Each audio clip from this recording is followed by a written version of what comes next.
Bonjour, bienvenue dans la place de l'info, j'espère que vous allez bien. Nous parlons de ces produits 100% made in Savoie, ils sont nombreux. Alors il n'y a pas que ces marques emblématiques qui sont Opinel, bien entendu, les pâtes Alpina, on en a parlé mardi. Il y a aussi des jeunes créateurs qui aujourd'hui innovent sur des produits que l'on retrouve, par exemple ces lunettes. La marque s'appelle Shelter. Nous avons la cofondatrice de la marque avec nous, Emeline. Bonjour. Bonjour. On va parler de vos lunettes. Vous allez nous expliquer un peu comment vous arrivez à jouer dans la cour des grands dans quelques instants. Pauline Courceau est avec nous, elle présente le JT ce soir et son premier titre justement s'appelle « Dans la cour des grands ». Pourquoi ? Exactement, parce que le tennis club de Faverges vient de se doter de tout nouveaux équipements sportifs financés par la région, le département et la Fédération française de tennis. Il y a une inauguration en grande pompe, on va dire, puisqu'il y avait le président de la Fédération française de tennis, Jean Gachassin, qui s'est déplacé en personne pour venir inaugurer ce bel ouvrage. Y a-t-il une place pour le tennis en Haute-Savoie ? On le sait, plusieurs grands tennisman habitent de l'autre côté, juste à côté en Suisse, notamment Guy Forget. On ne parle pas beaucoup de tennis en Haute-Savoie. Non, et pourtant, Anne-Sylvieux est le plus grand club en nombre de licenciés de France. Donc oui, il y a une grande place pour le tennis en Haute-Savoie. C'est en cours de développement. Il y a pas mal de choses qui vont être mises en place, notamment par le comité de Haute-Savoie. Et il y aura des futurs grands champions en Haute-Savoie. C'est Jean Gachassin qui l'a dit. Très bien. Deuxième titre, un élu poète qui parfois poussait aussi des coups de gueule et qui a été assez courageux dans sa fin de carrière, car il a marié son fils, homosexuel, il a totalement avoué. Il s'appelle Raymond Bardet et il quitte la mairie, c'était il y a quelques heures. Exactement, ce sera ce jeudi 30 juin, c'est officiel. Après 40 années à la mairie de Villagrand, il quitte ses fonctions. Alors il reste dans le conseil municipal jusqu'au mois de janvier. Il garde quand même ses fonctions au conseil départemental, Après, et alors il y a un petit chiffre qui est rigolo que Jean-Paul Crespi m'a donné, c'est qu'en cumulant tous ses mandats, il a cumulé 120 années d'homme de vie politique. C'est un grand monsieur qui quitte en tout cas la mairie de Villagrand dont il a marqué l'empreinte. Salut Raymond, un personnage sensible qu'on a pu rencontrer aussi avec Jean-Paul Crespi. Troisième titre, tendance stop. À quoi ? Exactement, c'est stop de l'autostop, ça s'appelle Stop en Boge. Et en fait, c'est une application en fait qui a été mise en place. Il y a du monde dans les Bauges ? Alors oui, apparemment. En tout cas, ça va bien plaire à Julien Péria, justement, qui connaît bien le coin. Et en fait, c'est entre Annecy et Faverges où il y a une application qui a été mise en place pour faire du stop plus facilement. On en croise tous les jours, nous, quand on vient travailler ici à Sevrier. Des autostoppeurs, il y en a plein. Il y a une application qui a été mise en place et c'est Julie Marchand qui nous en dira plus. Il y a quelqu'un qui l'a pris ou elle est restée dans la nuit ? Elle a mis 20 secondes avant de trouver un autostoppeur. C'est dire, ah oui. Donc ça marche ? Ça marche très bien. Excellente idée, bravo en tout cas d'avoir fait l'expérience. On vous retrouve pour les titres du JT dans 27 minutes. Et Thierry Paul, bien sûr, pour cette météo un peu orageuse depuis quelques heures. Est-ce que ça va durer ? Est-ce que le week-end sera beau ? La réponse aussi avec Thierry Paul. Tout de suite, la place de l'info. Ces entreprises savoyardes, nous sommes évidemment fiers de les accueillir sur ce plateau. La marque Shelter, vous voyez actuellement les lunettes sur le plan large. Emeline, vous avez cofondé cette marque qui est connue pour ses solaires. Le bois, autant le dire tout de suite, ne vient pas des pays de Savoie, même si on a un peu le bois. Pour l'instant, vous n'avez pas le bois qu'il faut, c'est ça ? Alors effectivement, on va chercher des essences locales mais françaises. Donc c'est des bois éco-gérés. Vous n'arrivez pas à pousser la porte du pôle bois pour trouver du bois 100% Savoie ?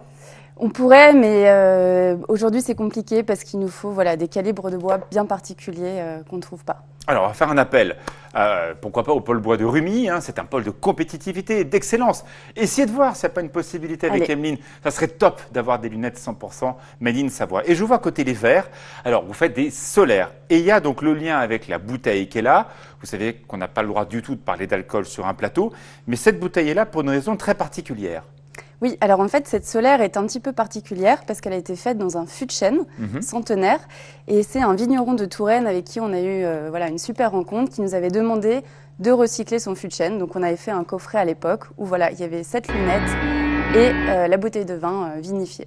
D'accord, on voit actuellement des images de l'entreprise. On en parle de Shelter. On voit d'ailleurs vos lunettes en grande majorité dans les opticiens d'Annecy. Est-ce qu'aujourd'hui on peut considérer que ça commence à prendre ? Ah oui, oui, clairement, nous, on est très heureux. Aujourd'hui, on a un petit peu plus de 160 points de vente un Bravo. peu partout en France. Bravo. Est-ce que les points de vente en Savoie-Mont-Blanc sont plus importants qu'ailleurs? Pas spécialement, mais ils sont très dynamiques. C'est-à-dire, expliquez-moi, combien dans les deux départements? Dans les deux départements, je vais en compter une trentaine. C'est déjà pas mal. Voilà, Mais c'est pas la majorité. C'est pas la majorité et pour certains, ils sont dans des stations de ski. Donc c'était des magasins de sport un peu haut de gamme. Alors, est-ce que les opticiens, ils sont nombreux? C'est un métier à haute valeur ajoutée. Oui. Est-ce que les opticiens des Pays de Savoie vous font assez confiance? Bah écoutez, oui, ils nous font confiance et ils portent très bien le produit auprès de leurs clients. Est-ce que, par exemple, si je prends ces lunettes dans mon magasin, je peux mettre Made in Savoie dessous? Vous pouvez mettre Made in Haute-Savoie. Ouais. Savoie-Mont-Blanc, on dit maintenant. Voilà, Savoie-Mont-Blanc. Après, nous, on allait plus loin, on a mis carrément fabrication annécienne parce qu'on voulait C'est mieux s'identifier Savoie-Mont-Blanc. au territoire. Mieux Savoie-Mont-Blanc, il y a un joli drapeau et tout. Ça Bon. vous dit pas? Si, on va Annecy, essayer. c'est bien. Savoie-Mont-Blanc, c'est mieux. Ok, on va en parler. Je sais vous convertir.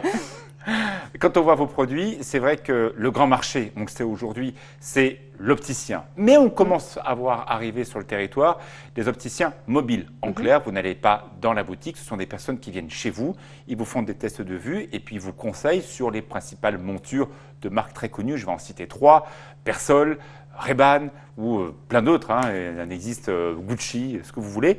Est-ce que ce type d'opticien joue le jeu aussi de ces marques françaises? Alors, généralement, ces opticiens ont des boutiques en propre et ils développent le service à domicile en plus. Donc, il se peut qu'on soit référencé chez eux en boutique et qu'ils décident de partir dans les EHPAD généralement pour faire leur tournée. Le gros du marché aujourd'hui de la lunette, ce n'est pas la solaire, c'est le verre blanc. Comment pouvez-vous lutter contre, par exemple, Afflelou qui vous offre une paire de solaire pour l'achat d'une paire avec des verres blancs? Ah, on lutte pas, on n'est juste pas sur le même créneau. Plus haut de gamme?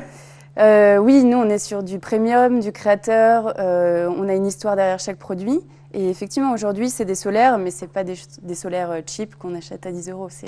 Et pourtant, le marché des solaires s'est développé grâce à Essilor depuis quelques années parce qu'il propose des lunettes solaires correctrices. Là, par exemple, moi, j'ai des lunettes pour voir de loin. Je ne peux pas les mettre avec les vôtres.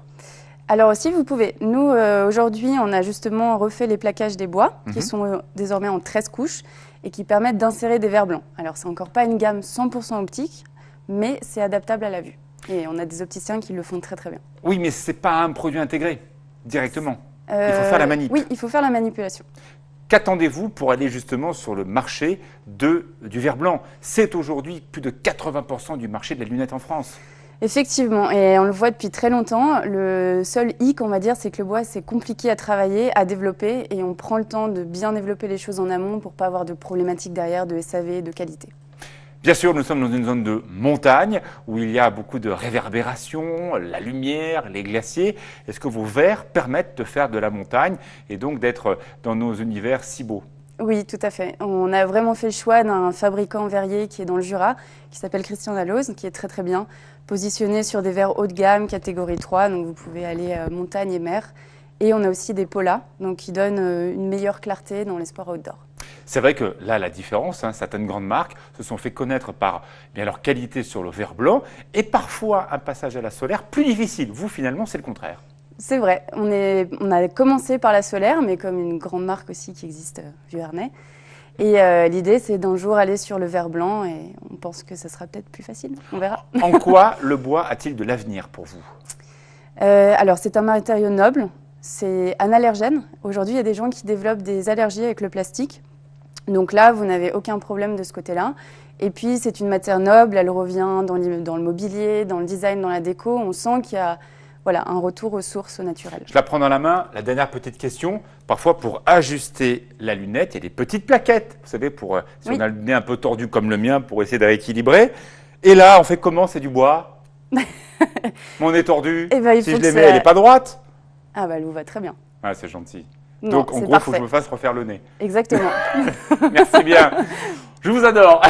Merci infiniment. Vos lunettes, on les trouve donc, on l'a vu, dans 160 points de vente. Un site internet? www.shelter-shoponline.com. Très heureux de vous avoir avec nous. Vous êtes Merci. Une marque de chez nous. Tout de suite, la météo et on retrouve Thierry Paulme.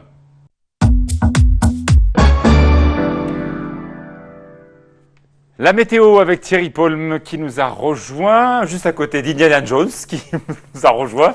Bonjour Julien Péria. Bonjour, enchanté. Très grand et qui va nous parler de son concept de vacances dont vous allez voir des bivouacs tout en bois, assez bien réussis. On verra ça dans quelques instants.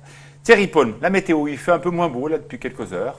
Oui, comme c'était prévu, comme on en a parlé hier. Ça va, vous êtes bon météo, non, on mais sait. non, parce qu'on avait annoncé des averses. Il n'y en a pas eu, mais voilà. Si, il a plu un peu hier soir. Oui, un petit peu hier soir. Mais alors c'était très bizarre.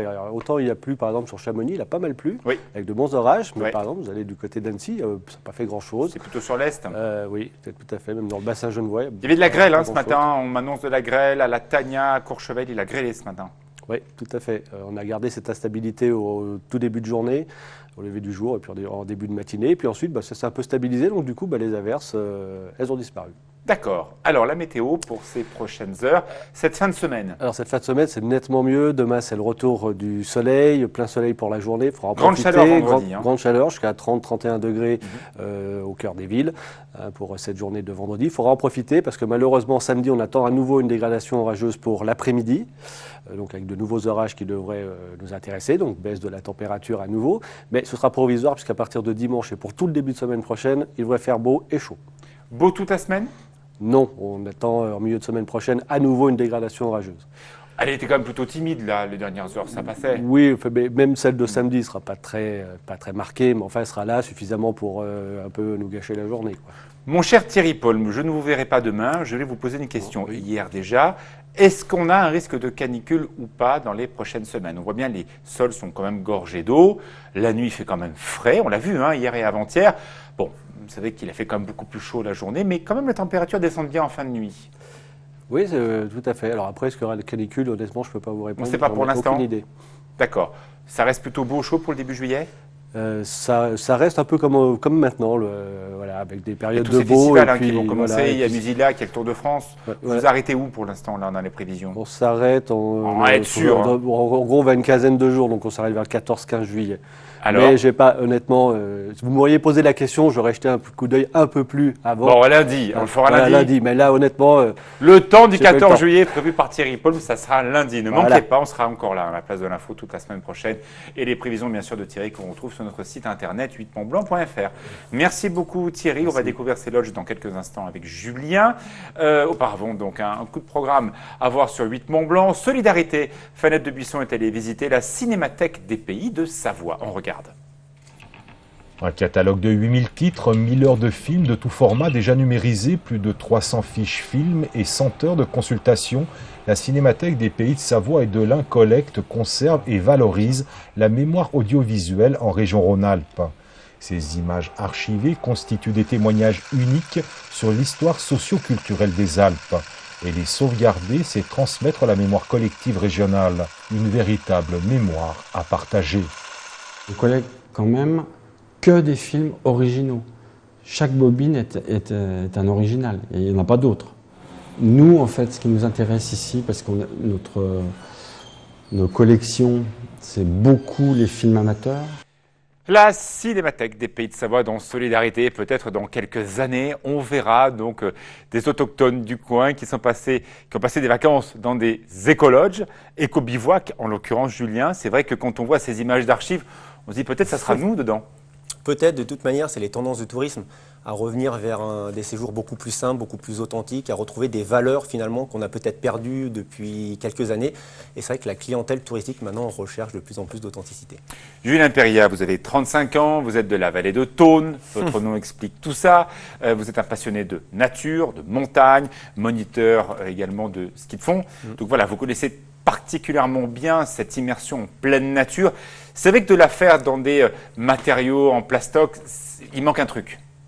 C'est pour ça que vous êtes parti dans cette dimension-là? Tout à fait. Disons qu'il y a quelques années, quand on proposait l'expérience bivouac en pleine nature sur la petite station du Semnos, l'idée c'était ramener les gens à vivre une expérience en pleine nature, en quasiment totale autonomie. On dormait l'hiver dans quelques trous dans la neige et puis finalement on s'est vite rendu compte, pour s'adapter au marché du grand public, il fallait qu'on sorte un petit peu des sentiers battus en gardant nos valeurs, mais il fallait qu'on innove un petit peu.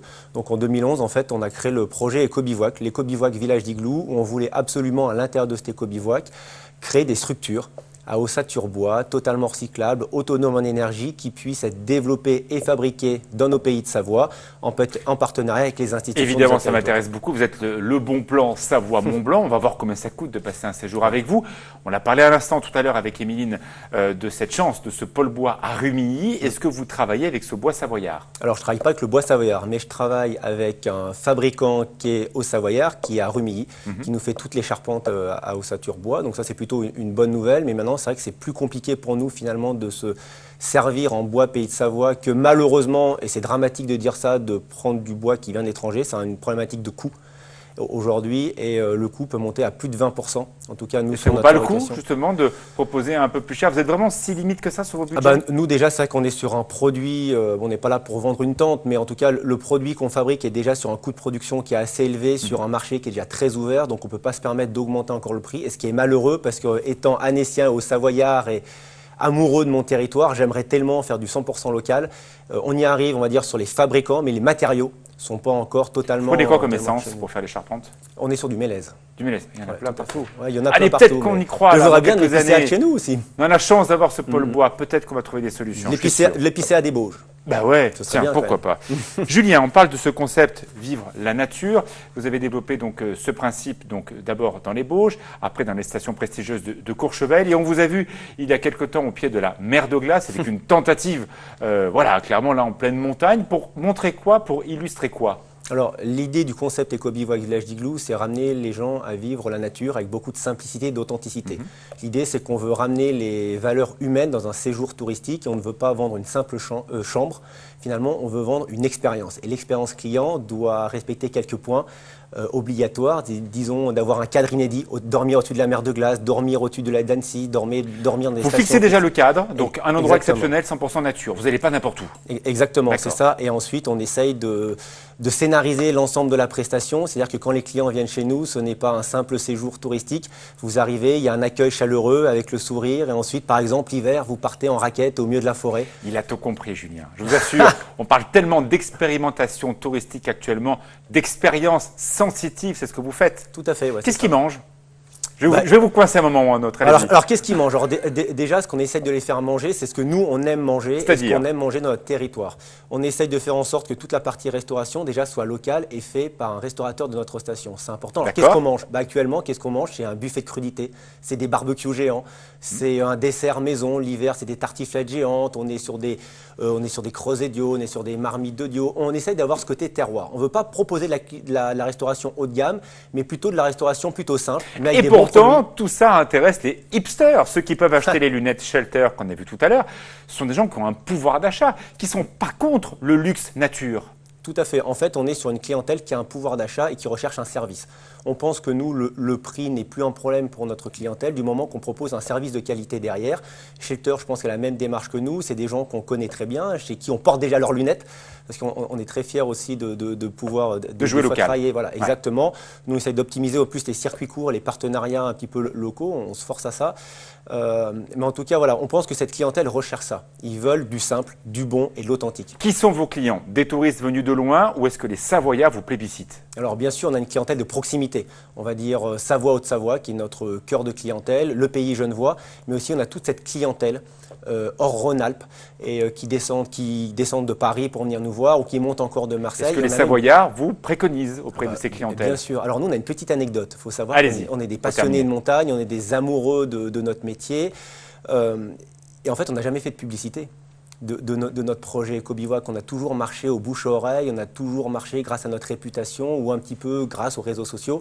Et il faut savoir qu'en 3 ans et demi, on est passé de 1500 clients à 6000 clients sur notre petite station seulement grâce à ça. Donc on a une grosse force de préconisation. Aujourd'hui, on a 99% de nos clients qui nous recommandent. Dernier mot, combien ça coûte?